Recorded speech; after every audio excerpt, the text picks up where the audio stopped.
सामने चढ़ जा।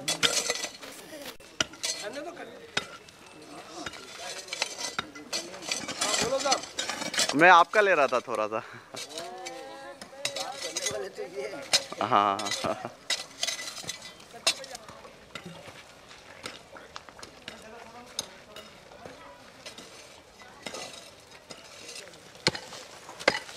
पत्थर ला के रखो तो।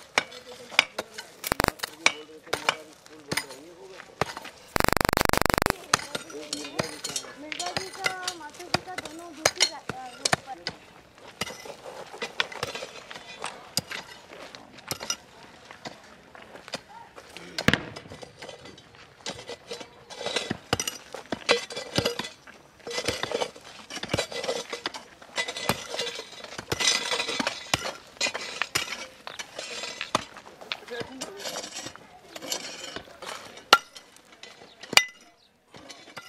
पत्थर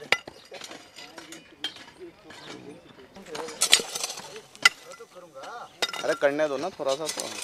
करने तो भाई जी को करने दो।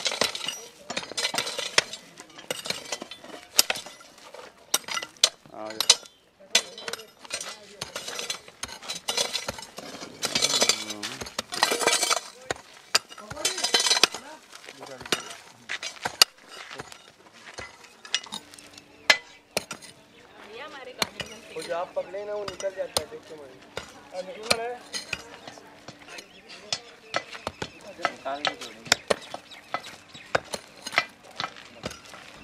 लाना फावड़ा लाना, उद्घाटन करो। अच्छा इसलिए हो जाएगा। हट जाओ। रुको धीरे। हाँ आगे चलो, फोटो जोर से मारो। जोर से मत मारना। जोर से मारो। जोर से मारो। यदि नहीं है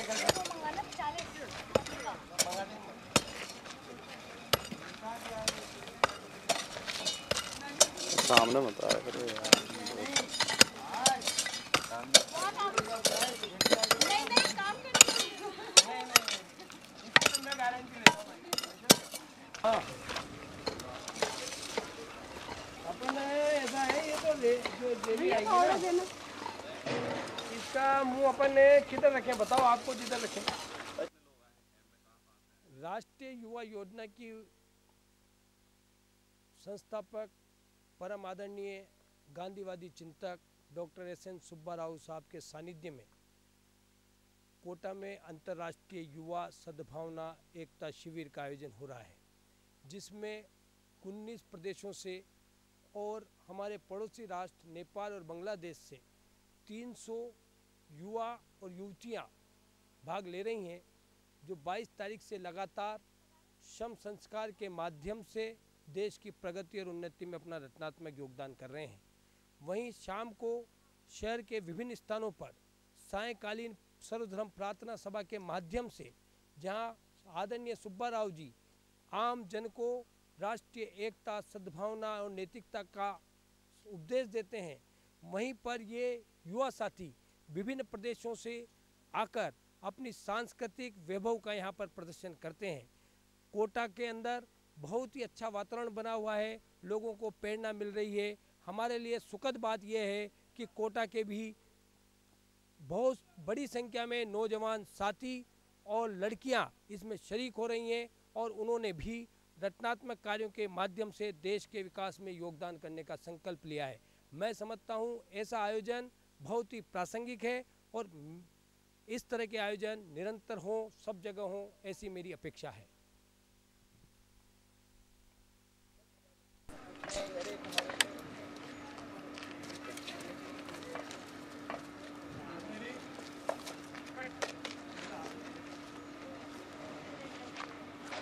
दूसरा पत्थर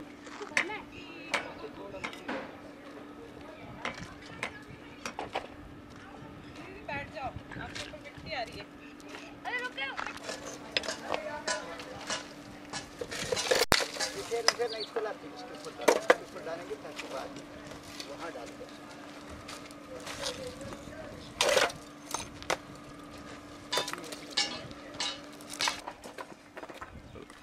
भाई जी 40 सालों से एक सेकंड 40 सालों से शिविर लगा रहे हैं, हजारों से लाखों युवा आपके। मेरा मेरा पहला शिविर लगा 1946 में।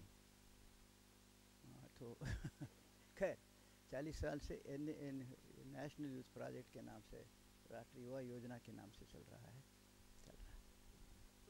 लाखों और हजारों बच्चे आपके टच में आए, क्या बदलाव देखते हैं वो बच्चे जिनको सीखा वो अपनी जिंदगी में क्या कर पा रहे हैं? अभी मैं आ रहा हूँ पूर्वोत्तर से, एक ऐसे जवान एक जवान करके गया, अब वो पूरा अरुणाचल की सरकार माने मुख्यमंत्री से लेकर सारी मंत्रियाँ, वो हमारे का नाम है हरि विश्वास, आधा घंटा उनका सुना कैसे हमारा अरुणाचल को और अरुणाचल के युवकों के माध्यम से अरुणाचल को कैसा नया बनाए।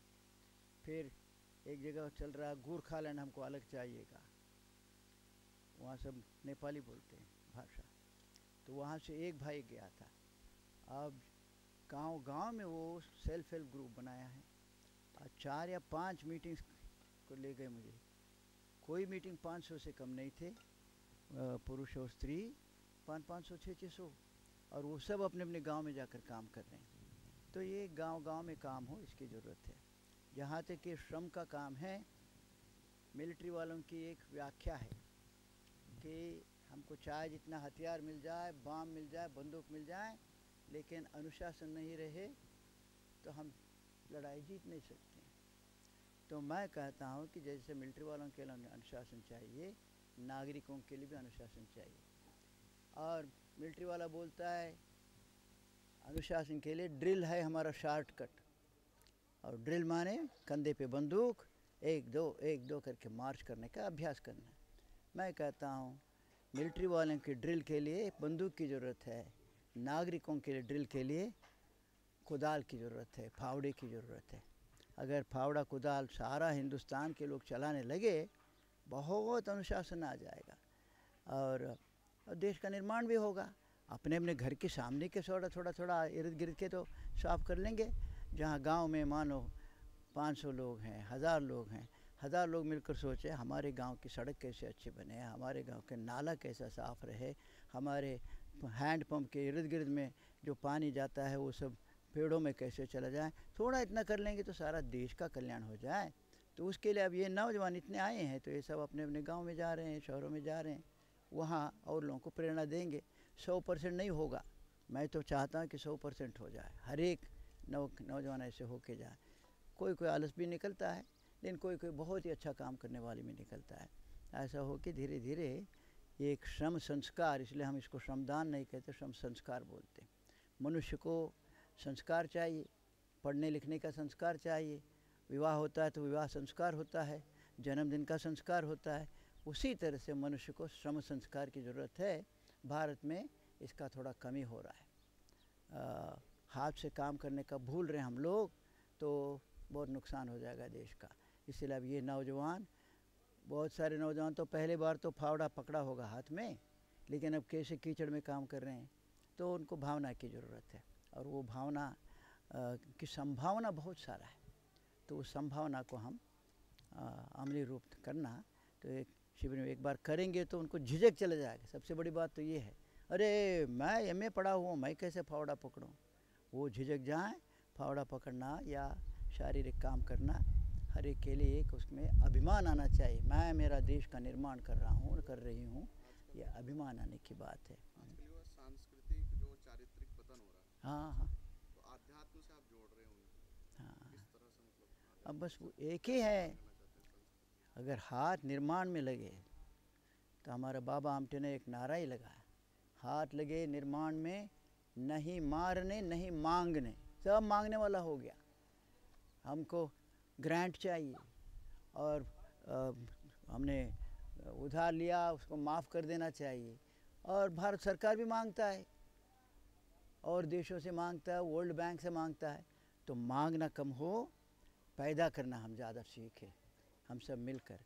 तो ये भावना सारे देश में जगाना बहुत ज़रूरत है। उसका एक महत्व है श्रम संस्कार का, कि हाथ जगह, बल्कि मैं जहाँ सारे के सारे देश के सभी पार्टियों के नेता प्रधानमंत्री से लेके बैठे थे, शोर मचा कर बोला, every unemployed hand is a candidate to the gun बोला। जितने खाली हाथ है और जितने बेकार हाथ है वो सब उम्मीदवार है बंदूक के लिए। नक्सलवादी बनेगा, माओवादी बनेगा, अगर काम जाने निर्माण का वो हाथ में बंदूक नहीं पकड़ेगा। तो इसीलिए अभी हमारा अगला कैंप तो जयपुर में, उसके बाद का कैंप है छत्तीसगढ़ में। नक्सलवाद नक्सलवाद नक्सलवाद, और उनको भी मैं कह रहा हूँ बंदूक छोड़ो, हाथ में कुदाल पकड़ो। बड़े हमारे 1 लाख लोगों को तैयार किया, हम नौजवानों ने तैयार किया दिल्ली मार्च करने के लिए। तो उनका इतना सुंदर नारा बनाया था, प्रधानमंत्री ने मुझे कहा रे इतने में 25,000 उस वक्त था, 25,000 आ जाएंगे तो हल्ला हो जाएगा। मैंने कहा ये लोग तोड़ फोड़ने वाले नहीं हैं, इनका बैनर अब देखेंगे क्या लिखा है, हर हाथ को काम चाहिए, बंदूक नहीं कुदाल चाहिए, बंदूक नहीं कुदाल चाहिए। और कुदाल दो और कुदाल से मेहनत करने के लिए थोड़ा छोटी छोटी ज़मीन के टुकड़े दे दो, तो फिर ये सब बंदूक पकड़ेंगे नहीं। हम लोग बंदूक वालों को बंदूक से मारने जाते हैं, हमारी बंदूक छीन के वो बंदूक मार रहे हैं। तो इसीलिए बंदूक की जगह खुदाल आ जाए, एक नई क्रांति होगी। क्रांति का मतलब लोग समझते थे आमतौर पर खून बहना क्रांति, लेकिन भारत ने क्रांति को नया मतलब दिया है। आदमी को मारना क्रांति नहीं, मूल्य परिवर्तन क्रांति है। इंग्लिश में तो क्रांति को बोलते हैं रेवोल्यूशन, तो हमने कहा रीवैल्यूएशन इज़ रेवोल्यूशन, मूल्य परिवर्तन। डाकू दूसरों को मार मार के पैसा कमाता था, अब जेल में गया, बाहर आया, अब जनता की सेवा कर रहा है। उसको लगता है जीवन का एक मूल्यवान चीज़ ये पैसा नहीं है, जीवन का मूल्यवान चीज़ तो दूसरों की सेवा करो। तो ये बदलाव आएगा, वो असली क्रांति है। तो ये फावड़े के माध्यम से क्रांति आएगी, बंदूक की जगह फावड़ा। तो सारे लोग सोचे थोड़ा इसके बारे में। और दिन में हम तो कहते हैं कि 1 घंटा देह को, 1 घंटा देश को, 22 घंटा पढ़ने को, लिखने को, सोने को, खाने को, सब कुछ करने को। लेकिन व्यायाम करो 1 घंटा, और 1 घंटा अड़ोस पड़ोस में गंदगी है उसको साफ़ करो, पेड़ लगाओ, अनपढ़ों को पढ़ाओ, 1 घंटा कुछ कर लो, तो आपका भला लगेगा, आपको अच्छा लगेगा जीवन में, और कितना बड़ा काम होगा देश का। अच्छा आप आए। आत्महत्या भी एक बड़ी समस्या है। सरकार बातें करती है, दावे करती है, लेकिन काम जमीनी स्तर पर होता नहीं है। जब किसान सरकार को भूलेगा उनका भला होगा। सरकार सरकार सरकार सोचते बैठेंगे, निराशा होते रहेगी, गुस्सा बढ़ते जाएगा। मुझे करना है, मेरा गांव का काम मुझे करना है। अरे तो वो गेट खोल के जाते हैं। देखने को मिला, मुझे अखबार में पढ़ के गया उस गांव में, मध्य प्रदेश में नरसिंहगढ़ जिला एक है, उसमें मैं लिखा तो बहुत अच्छा लगा। अखबार की खबर थी, ये गांव ने पुलिस स्टेशन को हटा दिया। कहा अच्छा ये क्या गांव है, बहुत दूर जाना पड़ा, रेलवे स्टेशन गार्डर वाड़े उतर के किसी की मदद मिल गई तो उस गांव में गया। तो लोग बोले 5 साल हमारा एक पुलिस थाना था यहाँ, 5 साल में एक भी केस दर्ज नहीं हुआ, एक भी केस नहीं दर्ज हुआ। कलेक्टर को लिखा पंचायत ने, क्यों रखा है ये पुलिस स्टेशन हमारे ऊपर सफ़ेद हाथी, निकालो, निकाल दिया। अब गांव वाले बहुत सुखी हैं। तो गांव ऐसे हो हमारा, पुलिस की ज़रूरत नहीं, तो गांव की एक बहुत बड़ी शक्ति निर्माण होगी। और उस शक्ति को अगर वो उस गांव में तो करेक्टर आता है खुद, क्या मदद करूं मैं तुम्हारा। तो हम यही सोचते रहेंगे सरकार आएगा आएगा आएगा, तो कभी आएगा नहीं और नहीं आना चाहिए। तो मैं मेरे पैर पर खड़ा हूँ। मेरी पानी का संकट है, तो हम सब गांव वाले बैठ कर सोचें, ये सिर्फ पंचायत नहीं, ग्राम सभा। पंचायत में चुने हुए लोग होते हैं, ग्राम सभा में जो भी पुरुष या स्त्री 18 साल के हो गए वो सब सदस्य होते हैं, जन्म से वो सदस्य होते हैं। तो सारा ग्राम सभा बैठ के अपना गांव का सोचे। सरकार को तो सोचना ही चाहिए, लेकिन सरकार न भी सोचे हमारा गांव तरक्की करेगा, ऐसा होना चाहिए। वो असली कल वो नारा देखा है ना, सुराज, सुराज कहीं आसमान से टपकेगा, मेरा गांव का सुराज मुझे बनाना है।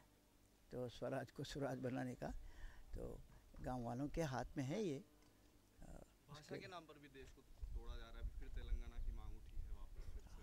हाँ वो होगा कि, बल्कि कभी कुछ तो आवाज़ उठ रहा है कि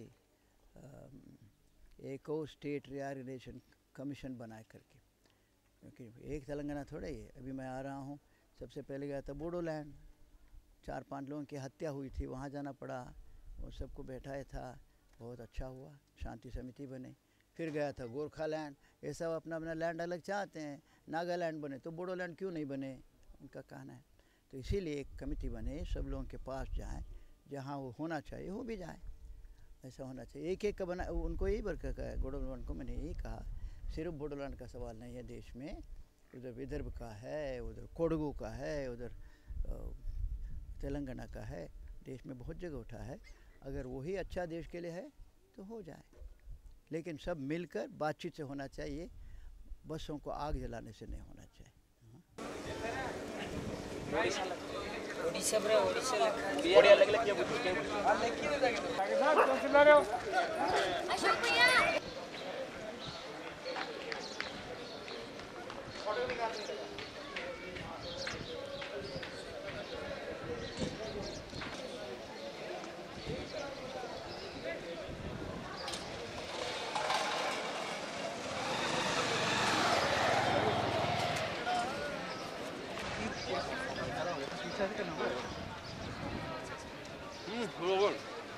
बांग्लादेश जिंदाबाद, बांग्लादेश नेपाल हाम्रो राजा, हाम्रो भाषा, हाम्रो देश प्राणभन्दा प्यारो छ, हाम्रो भाषा, हाम्रो देश प्राणभन्दा प्यारो छ, हाम्रो भाषा, हाम्रो देश प्राणभन्दा प्यारो छ। नेपाल भाषा अमर होस्, जय नेपाल, जय Nepal.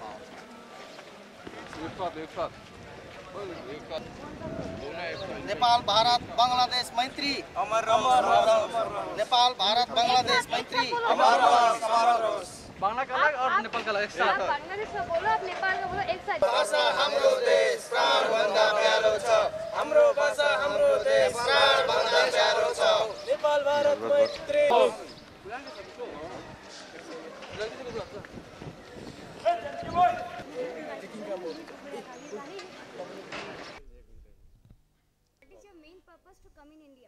Our purpose is to spread the security of friendship here. And what you learn from Bhaiji? We learned a lot from Bhaiji. Basically, the Gandhism. Gandhism is the main motto of your organization, and which really touched us. And we have a Gandhi ashram at Noakhali in Bangladesh that is working for many humble purpose in our country. So we come here and come here to learn more about it. And the motto of Bhaiji is really touching. It's touched us very, very inside of her heart. Thank you.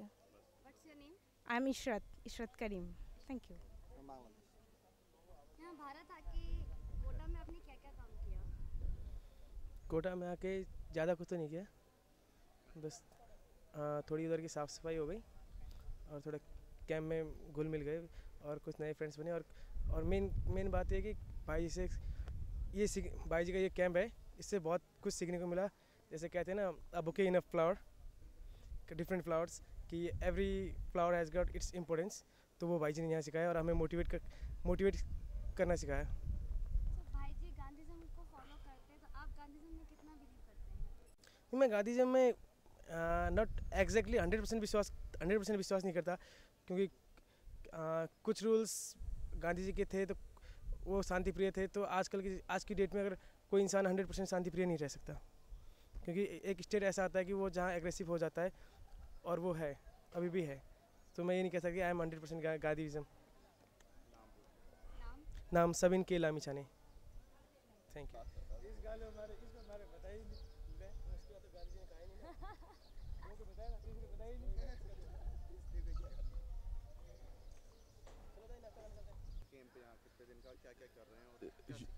अंतर्राष्ट्रीय युवा सद्भावना शिविर है, 7 दिन का। ये युवाओं में पाश्चात्य सभ्यता हावी होती जा रही है और जो है नैतिक पतन होता जा रहा है। तो उन जो भारतीय संस्कृति, भारतीय मूल्य है, उनसे युवाओं को कैसे जोड़ा जाए, वही इस कैंप का उद्देश्य है। यहाँ 19 देशों से और दो नेपाल और बांग्लादेश पड़ोसी राज्यों से युवा आए हैं। युवा यहाँ पर श्रमदान के माध्यम से श्रम संस्कार सीख रहे हैं। जो युवा घर पे काम नहीं करता, जो घर पे झाड़ू तक नहीं उठाता, वो युवा यहाँ गड्ढे खोद रहा है, नालियाँ साफ़ कर रहा है। तो पूरा जो इस कैंप का जो उद्देश्य है वो ये है कि युवा जो है भारतीय संस्कृति को जाने, भारतीय सभ्यता को जाने और श्रम के महत्व को जाने कि श्रम का महत्व कितना जीवन में ज़रूरी है, श्रम के बिना कोई काम नहीं हो सकता। और जो हमारा जो आगे चल के भविष्य में जाके अपने अपने राज्यों में जाके अपने अपने गाँव में जाके भाई जी के जो है उद्देश्य को पहुंचाए और समाज के सुधार में अपना योगदान दे, यही इस पूरे कैंप का 7 दिन का उद्देश्य है, मोटिव है। कैसा लगा? हाँ, बहुत अच्छा लगा, एंजॉय भी किया हमने यहाँ पे।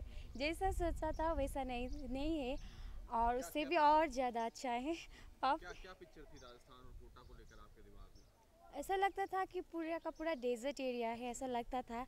एक्चुअली ऐसा नहीं है और बहुत अच्छा लगा, एक्साइटेड भी हूँ घूमने के लिए और ज़्यादा हो गया। सिक्किम।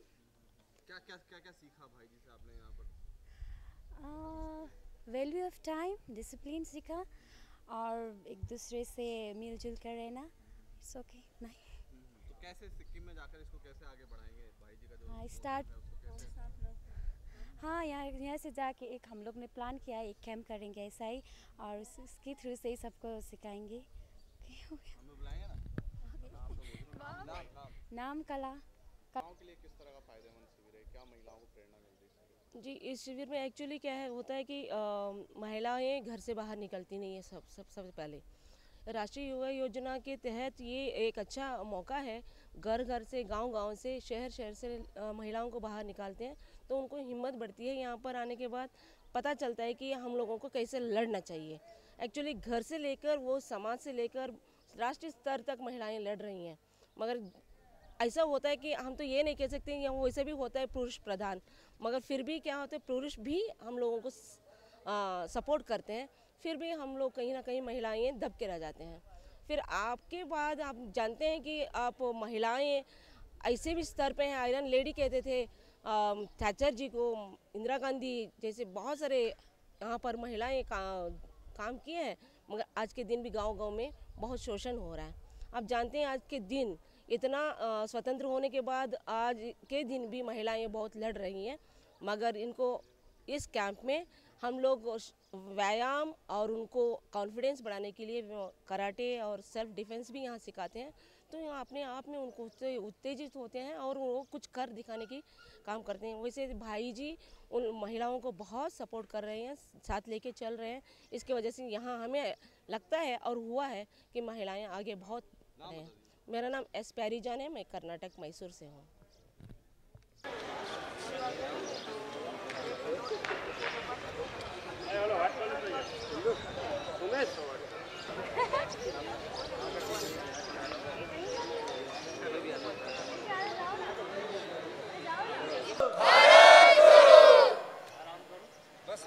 अरे लगाओ। देश की हिम्मत, नौजवान, देश की आग, नौजवान, देश की शान, नौजवान, नौजवान जिंदाबाद, बोलो भारत माता की जय जय जय जय।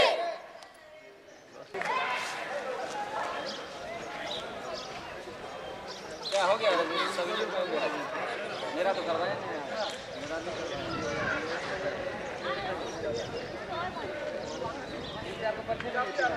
नमस्कार, मैं महाराष्ट्र वर्धा से हूँ। हम एक सोशल ग्रुप चलाते हैं। क्या सीखा आपने, क्या प्रेरणा मिली भाई जी के कैंप में आकर, और अभी वहाँ महाराष्ट्र में किस तरह से आप अपना प्रोग्राम चला रहे हैं? भाई जी हमारे लिए प्रेरणा स्रोत है। हम भाई जी के कैंप में आके हमें बहुत कुछ सीखने को मिलता है कि कहाँ कैसे रहा जाए, कहाँ क्या करना चाहिए, किससे कैसे बात करनी चाहिए। और जैसे जैसे हमारा मतलब हमने एक सोशल वर्क किया है कि एक ग्रुप बना दिया हमने कि उसमें जगह आनी जगह दे, इसका मतलब है जियो और जीने दो। तो उसमें ऐसा है कि ग्रुप में जैसे अगर अपन किसी कुत्ते को या किसी को भी प्राणियों को खाना खिलाते हैं तो उसे अपने को मारने का अधिकार नहीं है, बस हम उसे और आगे बढ़ाना चाहते हैं। जैसे लड़कियों की छेड़खानी होती है, लड़कियों को बचाने के लिए, या फिर उसमें अपन जैसे अपना क्या बोलते उसे अपने जैसे क्या महिलाओं का मान और बाकी की जो चीज़ें हैं कि महिला को बराबर सम्मान मिलना चाहिए, बराबर जगह मिलनी चाहिए। तो उसके लिए हमने एक पॉम्पलेट बनाया है जिसकी वजह से उन्हें नॉलेज मिलेगा कि बा क्या कहाँ क्या करना चाहिए। उसमें लेडीज़ हेल्पलाइन नंबर भी दिया गया है ताकि इमरजेंसी के वक्त वो कॉल कर सके। और अगर एक आधा रास्ता है, मैं बस जैसे एग्जांपल देता हूँ, उसमें लिखा गया है कि क्या करना चाहिए क्या नहीं करना चाहिए। उसके बाद क्या छेड़छाड़ की घटनाएं या रुकी है, उससे फ़ायदा मिला उसके बाद? उससे फ़ायदा मिला है हमें और सक्सेस भी चालू है। हाँ, और कैसे लोग अवेयर हो गए उस बारे में, और वो जल्दी अगर कुछ होता है तो कंप्लेंट कर देते हैं, फिर उससे वो घटना होने से बच जाती है। मेरा नाम चेतन वानखेड़े है और मेरे ग्रुप के सहयोगियों का नाम अश्विन वांड्रे, पवन पोड्डुके, हर्षद डडमल, शुभम अरगुड़े, विजय राठौड़, पवन पोड्डुके और सारा लिखा दिया ना।